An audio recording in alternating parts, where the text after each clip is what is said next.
యాడికి పాతున్నావా? ఆఫీసులో మీటింగ్ ఉందంట. Bye bye bye. Few moments later.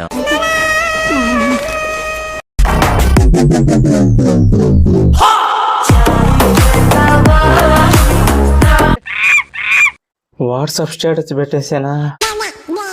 Lucky చూసిందంటే చంపేస్తుంది నాయన. ఆ పిల్లకి మీటింగ్ అని చెప్పాను. ఐడియా. ఏంది నువ్వు చేసిందే? తప్పు నాదే. దసరా షాపింగ్ చేసుకో, ఓకేనా? బాయ్. మోటార్ ఆపినందుకు షాపింగ్ ఇంత డబ్బులా? మోటార్ ఆపనందుక నువ్వు కోపంగా ఉండేదే? పొద్దున మోటార్ ఆపుకుండా వెళ్ళిపోయావు కదా, మరి నువ్వేమనుకున్నావు? మోటార్ ఆపలేదు కదా, అదే షాపింగ్ చేసుకో.